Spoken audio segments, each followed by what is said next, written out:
bail out. They can't hold position and they run the risk of drifting down into another boat or too close to the pin end. But there's the two distinct groups. We've got a group up towards the committee boat end and then this group at the leeward end. 2, 1, and we are racing, and it's going to be a tight little speed build for Denmark 3. I think they will just pull it off, but they will be down speed, and it will be Germany 55 absolutely smoking it off that start line, having a fantastic start. Denmark 3 will have to take their nose away a little bit, and Canada will have a bit of a struggle holding that line off this start line. What a start. We saw some action there. Yeah, early lineup, and I think it was problematic for many boats, but not for this one. It was Tina Lutz and Lotte Weimers who got an absolute blinder. They were about 4 or 5 boats up from the pin end, and I think they had a nice gap to leeward. So when they got into that speed build period, 10 seconds to go, or 8 seconds to go before the start, they could put their bow down, press on it, and they really jumped off the line. And I've got to say, Denmark 3, Nielsen and Olsen, whilst they didn't quite get that jump straight out of the gun, they've done a really good recovery. They've managed to hold off the Canadian teams. They've sold a little bit of depth to hold that line, but they've made a high-risk situation not be an absolute disaster for them. Actually, I got the ID wrong there. It was actually Victoria Jorksok and Anita Lorenz from Germany who got that beautiful start down at that pin end. So it was Germany off the pin end. Then we can see Rubel and Scheer from the US. Nielsen next. It's early days, but that's two distinct groups with, again, at the committee boat end, that group has said, yep, we're out of here, over to the right-hand side, which has been favouring quite markedly through the regatta. It's not every time, but if you're in doubt, you certainly want to be right of centre. And let's talk a little bit about strategy here. You see there are a couple boats that are with that lead pack heading off to the left, but they're to leeward and behind in bad air. But if you really believe that that's the way to go, sometimes you have to sit there and kind of suck it up going in that direction. It's not a normal thing to feel comfortable with for most sailors to sit in bad air. But if sometimes you just have to do that, and it makes a really big difference if you just kind of eat that bad air going over to the correct side of the course of the side you think. If you sort of compromised, there better be a long-term reason for it in terms of not clearing your air. And just checking in with the fleet on the right hand, they're actually the boats that are outlined on your screen right now. Suarez and Van der Velden is the boat that is most furthest right, and they have got their nose ahead, a little bit of an advantage. But then, these teams that are leading their packs out are currently in the lead, but we'll just have to see what happens with the shift. But these guys are absolutely boosted. You can tell that they've got a little bit of a speed advantage, and perhaps that space, it's always difficult to hold your line off the start. And I'm just looking at tracking line for Suarez and the Spanish team right down to leeward, and I saw a little bit of a persistent veer to the right, which would indicate maybe a right-hand shift, and the benefit of that will be when they tack, they'll come across on starboard lifted. I always get the impression, Nina, that the right, I'm not sure if it's shift or pressure, maybe it's a bit of both, but it just seems to always look to be a little bit more comfortable for the boats there as a body on that right-hand side. Well, let's check in with Olivia. Olivia, you just heard our observations there that we think that there's a little bit of love in the right at the moment. What are you seeing out there? So, Nina, the breeze is a bit everywhere. We were down on the pin end of the line, and boy, was there some action. We've then also seen quite a bit of double tacking, people tacking on each other. So there are some dominant shifts out here. So everyone's trying to get their nose into that one shift to then take back to the next one. But you've got to be ahead of the game. So we saw, I actually saw Denmark 3 and Germany 55 tack at the exact same time on each other's line. So Denmark 3 then had to do another step back. So they're all thinking very similarly out on this left-hand side in terms of strategy. But, it was Germany 55, Annika just kind of, and Victoria just kind of, made that defining point and tacked on that shift. Thanks, Olivia.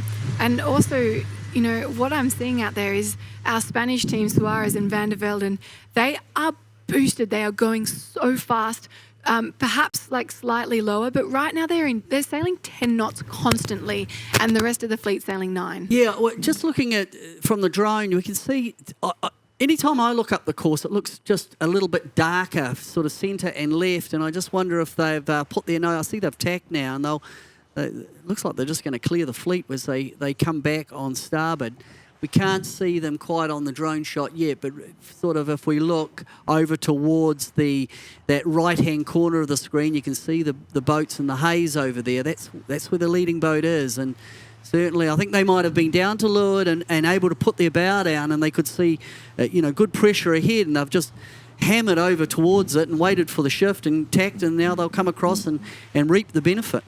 And Germany 55, Jerzok and Lorenz, they have actually made another dig out to that left-hand side. So really having another dig over there. And they have had to take a few sterns on their way as well. So they must be really interested. There must be a streak out there for those girls to hunt for it like that.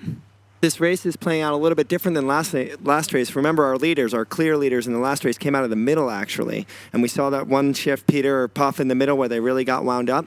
This is a lot different. The middle of the course, whether it's not getting as much of those puffs, it's the edges of the course that are working well. And I think we're going to see these two packs go back and forth. She said, Olivia said that they were thinking very much alike, and you can tell that. One pack is definitively playing the right, another pack is definitively playing the left, and there are only a couple stragglers in the middle. Yeah, it's interesting. And I'm looking at Dobson and Tidy, who went into the day in the lead. They're back fighting again. They're not looking as comfortable in this condition, you've got to say, as they were certainly in the lighter moderate conditions earlier in the week. It's the Spanish are just nailing it at the moment as we look. We're just looking at the animation, heading up the first leg. This is the last fleet race for Gold Fleet. Yeah, and it is a bit of a tough race for the majority of our overall race leaders. The team that is managing to do it the best, I think, is the Spanish team of Tamara Echegoyen. She is still in that mid-fleet position, whereas the rest of our overall regatta leaders are really battling it out in the trenches a little bit further back in the pack. So there really has been with today, and we talked about it this morning, a change, hasn't there, with this condition change. And we see that a lot in the sport, that some people feel very comfortable in a vein of condition or in a climatic condition, even if the sun's out. But today it's overcast, it's a little bit bleak. It's not blowing that hard yet, but we've just seen a difference in strategy. And speed differential as well. It becomes a bit of a drag race, and I said it before, but again, the Spanish team 21, Suarez and Van der Velden, they're just constantly a knot faster, or half a knot to a knot faster than everyone else. And honestly, it doesn't really matter what way you go. But that must be where they are on the track, because I'd struggle to believe that they're actually set up to be, a knot or half a knot, any knots faster than the rest of the field. But what I think they have benefited from is where they started, where they positioned on that long port, and they've waited their time to come back on starboard. And it's like moving up the step ladder, isn't it? If you get a step ahead of the bunch or a step ahead of the fleet, you benefit enormously. These must be really difficult conditions, because Tamara even said we have to mentally prepare ourselves for how shifty and changeable these conditions are. They nailed it just the previous race, and now they're struggling a little bit. So even if you tell yourself, I'm up for this, I'm prepared for this, and you're doing the best you can, this must be really hard. Our race leader currently, they're in 20th position even after that second, so they haven't been that spectacular through the regatta up till now, but they were second in the first race, and they're just absolutely nailing this second race. So they are really benefiting, putting together just a top performance. I don't believe they're going to be, Chris, can they get up into 10th? No, they can't, but they're going to end this, hopefully end this regatta in a flourish, and maybe that's a little bit of a sign of the potential that they have looking ahead. We've talked to a lot of these teams, and they're picking confidence out of really little things sometimes. Sometimes you have to go for something just like a great mark rounding if you're not doing so well. But certainly leading a race like this at a World Championship, there may not be any light at the end of the tunnel for 2020 for this team, but you know they're going to take this confidence. They're going to keep campaigning and take it into the next. Yeah, and in next context race. of this racing, they're miles in the lead. They've Yeah. absolutely, but I think they've just got on the step ladder and gone, whoop, we're a run, and we're 2 runners ahead of the fleet, and they've just stepped out. A lot of pain on this ley line. There's a stack of boats about 5 wide, all trying to stay off one another's hip. They've all hit that ley line quite early, and there's a lot of traffic there, making it nice and easy for the sailors, the Spanish team, Suarez and Van der Velden and Frank and Arbrecht. All having a bit of freedom in the middle of the pack nearly, because it's getting quite condensed, and you can see that in the top left of your screen. That is some tough sailing, holding a line like that in these tricky conditions. But here is your race leaders, Suarez and Van der Velden, around in fine form. These girls have found a 6th gear, and this top mark is brought to you by Ford Whip. Go faster on the water, and these girls are absolutely rocketing today. And next it will be Frank and Albright, then Rubel and Shear. But the big beneficiary, you know, of that congestion at the top mark that you spoke about was Dobson and Tidy. They were actually just down to leeward in a clear spot, and they came back from being in this gaggle of boats to nobble third at the top mark. So that was a real good comeback by Dobson and Tidy from GBR. Oh, and they just got that shot of that top mark. Goodness gracious, they're 5 boats wide. You can see them in the background. There they are, like a gravy train around. That is really tough sailing for all the guys that held their line in there.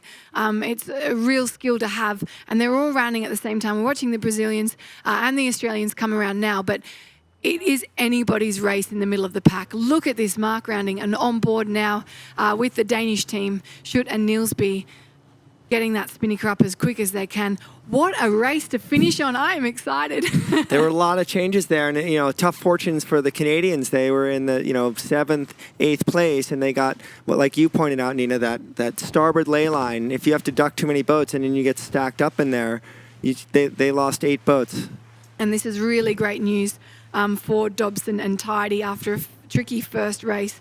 They're doing a really good job on the leaderboard. Yeah, let me go back. I mean, as much as we talked about Dobson and Tidy having not a good race in race 10, now it's Etchegayen that's back in the pack, back in 21st position at that first mark. So we are seeing just an absolute arm wrestle going on for the podiums here in the overall context for the 49er FX. And also the top 10 as well. Keep in mind that after this race, the top 10 is going to be cut off, and we're watching the live leaderboard that the SAP tracking can, and this thing is jumping all the time. With that, that top 10 cutoff is changing within seconds as we watch it. And I wonder with the country selections, if there's a tension in the belly of the sailors. Like I'm specifically talking about the Americans, because Paris and Anna were ahead, and now they're behind, and I wonder, they know exactly where the other team is, and I wonder if those tensions are going up and down in their stomachs. It's staggering. I mean, Henkin and Tobias in race 10 absolutely looked unbeatable. Now they're 20th. And we've seen the same with the Etchegayen. They look really comfortable, able to move through the fleet, and 3rd in the first race, back in 21st. Yeah. So there's plenty going on in the FX fleet here in the last race of the Gold Fleet. And we'll have to keep an eye on that top 4 that are in the current standings to see if they can move their way through the fleet and try to consolidate the position that they went into the race in being, because it does look like Tamara Etchegayen is making slight moves in the back of the pack, perhaps trying to claw back a little bit of her points. I was really impressed by Dobson and Tidy at the last third of that beat. There was that big, and you picked them up, Nina, that big bunch of boats early on starboard ley line. They tacked to leeward of that bunch, and they took the whole lot of them. And I think that was really composed sailing by the Brits. And you can see how much it slows the racing down when they are that close together, because they did manage to do 2 extra tacks and make a country mile. We're coming into the bottom mark here, and also Frank and Arbrecht have had a good downwind as well. They did split. They haven't closed too much gap, but perhaps a little bit closing down the massive gap that Suarez and Van der Velden, Spain 21, have made on this fleet. guys have been flawless on this upwind, and it goes to show, you get out in front, you get your nose ahead, and all of a sudden, all those streaky shifts are kind of for you to play. Well, they're coming at you, and you're getting the first pick of the cherries off the tree, and if you play the game right, if you can keep on the gust ahead or on the streak of wind ahead, you will move forward, and I think the Spanish Saraz and Van der Velde really did that. They just got on the ladder and just said, right, we're going to milk this to the end, all the way up to the top mark. And they've held on the downwind leg. Franks and Albrecht are now jibing. The leaders are already around or very close to being around. They're just going into the bottom mark gate now. Taking that left-hand mark. And let's pay attention to the rest of this downwind leg. It looks to us, and we can talk to Olivia, like there are big holes here. So there should be some really big passing lanes from the back of the pack. It's almost easier downwind with the speed differential between a puff and a lull. And just like with the start, you want to pick late. With this bottom mark, you want to pick late. If you can jag the tail end of a shift or a bit of pressure coming out of that bottom mark, you can make huge gains. And so your second team around that bottom mark, Frank and Albrecht, Austria, getting around and taking the other bottom mark, so leveraging out a little bit, taking the other option. And it will be Dobson and Tidy, the real movers in that first upwind, rounding in third place and also taking that right-hand mark. And then here it is, game on. Against all these boats coming into the bottom mark. It would be great if we could get down for a shot at that pin end, at that bottom gate, because it is going to be some action down there. Yeah, I think they got a bit on that group going into the bottom mark. Unfortunately, we are not positioning with that. We're looking here at the race leader. Here we are on the 3D looking at that bottom mark rounding, and there was just a massive log jam of boats. And lots of boats coming in super tight. Here they are, a really tough drop when these guys are up on their ear, but these guys have got around in great shape, but still three boats wide. Can't even call this, it's just madness. Well, we'll let them get round, I think, and then just tidy up the table once they get round in terms of who is where. This is the last race before the medal race. This is the decider, correct? This is it. I mean, top 10 carry on. The rest, start packing your boat up. I can't say enough. I think these downwind legs and at the corners are where all the big moves are going to be made for everyone sitting around 10th place. A lot more intensity for the teams to get to that left-hand mark. So it is only 7 boats now, a little bit more density now taking that right-hand mark. But the real hammer was on for the teams of Wessler and Nessler, Lutz and Weemers trying to get around that left mark. They definitely, you could see that they were attacking it and really chose it and executed it. Whereas you've got Bryant and Wilmot breaking out to that right-hand side. Those guys had a really good downwind, and perhaps it was that, they wiggled around that top mark in good shape, but they are having a really good result, and they're currently in 5th place overall. Yeah, the standouts to me are the Brit combination, Dobson and Tidy. You can see now they, just with pace, they have rolled up over the top of Frank and Albrecht. And then we haven't talked at all about the current Olympic champion, Martina Grail and Kunze. They seem to be not on their game completely here. Currently they're back in 8th at 6th overall. They will be in the medal race, but it's very uncharacteristic of them to see them not right at that front punching for a podium. Right. And the one thing we know about sailors that have been kind of dominant in this class, like Martina and her crew, and in the 49er, Pete and Blair, is that don't count them out. They're always there. And if we look at these points right now as they stand, they're only 5 places away from a medal, even though the top 2 look like they're launched. So they're always just right there, always at the end, giving themselves an opportunity to get a medal. I just, what I really meant was we haven't been, normally we're talking about them all the time. They're there like we have with Dobson, Tidy and Saraz and Frank in this race. But unfortunately for Martine, she hasn't... I just don't think she looks as comfortable as she has looked in the past. Right, absolutely. Yeah, and we were talking about that this morning, and that gives the opportunity to other sailors. I mean, actually, one thing I wanted to talk about and ask Nina, which is that Saskia Tidy, she's really tall. She's one of the tallest crews here. She's quite fit, What is that leverage really important in this class? Because they're an awful, Shea and Roble.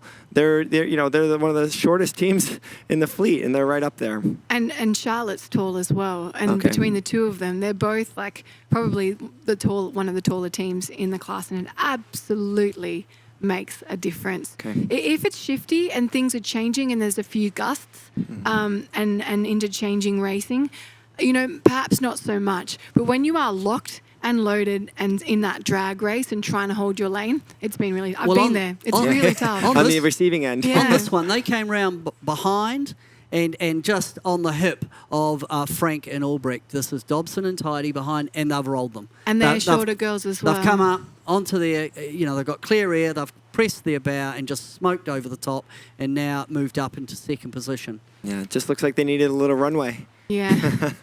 Hayley and I used to always talk about wanting to jump on one another's shoulders to try to get some of the riding moment, because it is the tall girls, they have that more riding moment, they can carry more power, and they're deadly in these conditions. The old adage, isn't it? Speed is your friend. Yeah. There's no antidote for if someone's quicker than you, that you're probably going to get rolled. And I think that's what's happened here with Dobson and Tidy. They've rolled over the top of second place, and good speed by Rubel and Shear, actually, who are stacked up again on their hip. They've come through and moved up into fourth position. It's probably a good time before things heat up at the top, Mark, to have a quick check-in with the NACRA class. We've got some updates from race 10 of the Gold Fleet Racing. Outeridge and Outeridge, who are currently in the lead, they scored a 5th, and so a pretty respectable result for those guys. GBR 21, Gimpton and Burnett are in second place overall. They scored a 7th in that last race. The big move, Jason and Waterhouse and Darmenin, they got a win, and that is a good time for that win. We talked about that change of conditions. We know these guys are slick in the wind. So that puts them on 57 points overall, and they are in third. Wilkinson and Dawson, they scored an 11th, so a little bit of a tough one for those guys as well. So a few changes in the leaderboard, but nothing out of control. That top group still performing reasonably well. We'll keep you updated as that unfolds. Yeah, that's interesting. There, you read those out. Waterhouse and Darman just love this stuff, and they look fast, and they've put that result on the water. So, yeah, that's interesting. I guess not surprising with the Australians just revelling in these conditions. Yeah, so we'll check back in with the NACRA racing later and keep you updated. But we are with an absolute gripping final race of the 49er FX, and we can still see that it is super close, especially in the middle of the fleets there. These guys have kind of worked their way, the density of the fleet has worked their way over to that right-hand side. Yeah, I think the right is generally favoured on this course. Arias and Van der Velden comfortably in the lead. They've got the body of the fleet stacked up underneath. Frank and Albrecht have done quite well, actually, to hang in there, because they got rolled before we went to the NACRA 17 update. They got rolled by Dobson and Tidy, but now Dobson and Tidy are showing certainly on the animation to a slip back. So I don't know what quite went on there. I think that might be a data. Look, I'm looking at it. I think there's been just take that as I think there was a little bit of glitch in the data, which can happen when we're looking at looking at the animation. And Suarez and Van der Velden, they actually rounded that left-hand mark and continued for quite a while. I had a look over their shoulder, put a tack in, and absolutely boosted their way over to the rest of the fleet on that right-hand side, and they've consolidated that shift really nicely. I still think these guys have a sixth gear. It doesn't matter where they are on the course. They are definitely the quickest boat going on this upwind today. Yeah, they look good. Second in the first race. They're deep. They're deep overall. They're in 14th position, and they have won a race before. They won race in the qualifiers, race 6. But their bogey is that they have big scores as well. But certainly they are showing enough to put people on notice for the future that Arias and Van der Velden are a team to look out for. The second in the first race today. They're winning this one comfortably. and as Nina has said, showing plenty of pace. They went into the day in 24th. So they've definitely found their legs on the final day. Denmark 49, just checking in with those girls, they are out on the right-hand side and they're probably the furthest leverage right. We know that means that they'll have to hit that ley line a little bit earlier, so it will just depend if you get that same amount of density. But it is actually looking like a big stack of boats lining up on that left-hand ley line as well. So lots of action all over the course. We'll check in also with Tamara Eshigoin and Paolo Barcelo. Those guys are currently in 25th overall and kind of in the middle of the course and really kind of battling it out in the trenches in this race. And so, I mean, it's too early to tell how this all stacks up in the end, but I think this is going to be an absolute it's going to come down to the middle race. Now, Yeah. the way it's stacking up now, I mean, Echegoyen and Barcelo, if they'd have had a good race in this one, it wouldn't have been a drop. But it is. Right now, they're dropping this. They're back in 25th. And I think we're going to go into the middle race with it all to play for in the 49er FX, which is great for us. Absolutely. We're just looking now. Our Spanish team, Suarez and Van der Velden, are getting really close to the top mark. There they go, getting that bear away in. So close to absolutely nailing this day. If they keep the mast upright, I think it's an absolute, they'll be boat of the day, 100%. Congratulations to those girls. Yeah, nice set. Really nice set. As they head off down towards the finish. And then, you know, GBR, they've taken the same kind of tactic as the last upwind. They're a little bit short of lay, so they will need 2 tacks. And you can see the Austrian team stacked up on the ley line. There they are coming onto screen. So it will be GBR. They look like they will just have the advantage in this cross here. And then they'll put that tack in and get up on ley line as well. But really smart sailing from these girls on that first upwind to go short of that ley line. To me, the highlight of the race in terms of a classic example when a team were deep, they were in the ruck and they didn't go and join the party up on the ley line. They reaped the benefit of that. And now on the second beat, they consolidated and they gained another place. So great sailing by Dobson and Tidy. And it will be Austria 61, Frank and Arbrecht coming in third place. These girls will be really happy with that result as well. They came into the racing in 25th place, so it's really nice to see them step it up in the final day. Lutz and Weimers in 4th place, and it will be USA 50, Robel and Shea. I mean, that's a pretty important result for these USA girls. We know they're in the absolute crux of trials with their counterparts winning the last race. They really made a good response there. And it will be Canada 25 coming round in 6th place. Ten Hove and Millen, a real standout result for those girls as well. Next, we've got Yorkstock and Lorenz as they come round from Germany. That's a good result for them. That will put them up into the medal race. They're currently in 4th position overall. And in this race, they're 7th as they go around the mark. Always there or thereabouts, the Germans. Yeah, Denmark 3 coming around as well. Nielsen and Olsen. Italy 223, Omari and Di Stefano. And then it will be Finland 14, Raskola and Wolf coming in 12th place. Really tight around here. Yeah, jibe sets going on, which would indicate, again, if you like the right going up, you're going to like the left going back. And because you lose a bit doing that jibe set, but I think they're seeing pressure. I think all day there's been more pressure on the looking down the track on the left, and that's hence why that jibe set. And you can see it there, the boats that are bow up are not in the pressure. The boat ahead with the blue Jenica, they get in the pressure and they're up and they're off. Really tough racing there for the Norwegians. You can see them kind of battling in amongst the Spinnakers, and also the Australians, Lloyd and Ryan. I think it's going light and funky. Look, this group that are doing the jibe set, they've looked at the group over to the right and gone, hey, they're quiet. So they come around the mark, they do the slower manoeuvre and the more difficult to move to get over into pressure on the left-hand side looking down. But I wouldn't be surprised whether the group that did those jibe sets, and it looked a little bit painful initially, will really benefit on the group that have gone far to the right. You can see their angle already kind of pulling away, becoming a little bit more favoured. and really crowded on that starboard exit from the top mark as well. Lots of density, so perhaps slowing that fleet down a bit. So you've seen the benefit of that there. Dobson and Tidy have actually been rolled by Frank and Albrecht. So you can see the tracking lines. Frank and Albrecht said, we've seen it. So they jibed across to the left, got into pressure. Dobson and Tidy went further to the right and run out of wind, and they've been rolled.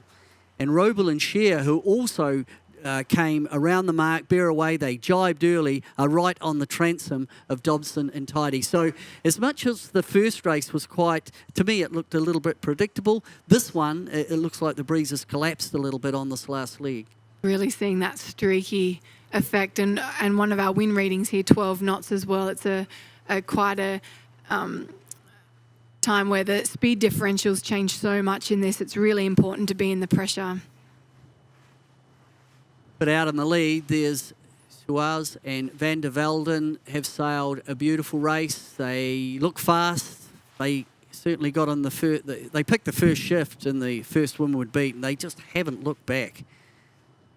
You know, we said that jibe set, you know, that paid that early dividends. We're now seeing the guys that continued on starboard, their pace has picked up, the speed's picked up, and they're getting that better angle as well. So, you know, a little bit of a later payday for those guys on starboard.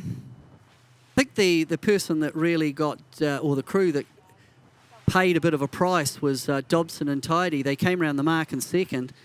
They might have lost a couple. It was... Yeah, this pack now on starboard is now jibing back onto port, and yeah, they've come onto a good one here, and they're kind of slotting in between some of those guys in that top five, putting the pressure on. God, it was just plot twist after plot twist in this race. Yeah, it's a tricky venue, isn't it? And we haven't talked anything about kelp today or seaweed on the foils, but whether that's a factor, maybe when we go out to Olivia we can ask. But there's been plenty going on, and the leaderboard, the snakes and ladders are going on. I thought the first race, as the leader goes over the line, that's Chavez and Van der Velden win from Spain. And I would absolutely pick those girls as boat of the day today. They've performed so well and quite consistent, especially considering they came into the day in 24th position. They've rocketed up that leaderboard. Congratulations to those girls. They sailed that like superstars and definitely found a sixth gear. It looks like it will be the German team that will steal second place. That's a huge comeback from those guys. They were in sixth place, rounding that top mark. You can see them just sliding across the finish line there in your screen as we follow the Canadians down. They will be in fourth place. Oh, it was the Austrians, actually. Sorry, I stand corrected. Austria 61, Frank and Albrecht getting in second place. Lutz and Weimers in third. And a really close one here coming in, but it will be Dobson and Tidy just getting across the line ahead of the Canadians, Tenhoven Millen, and it will be France 97, Sebezi and Dubois coming across in sixth.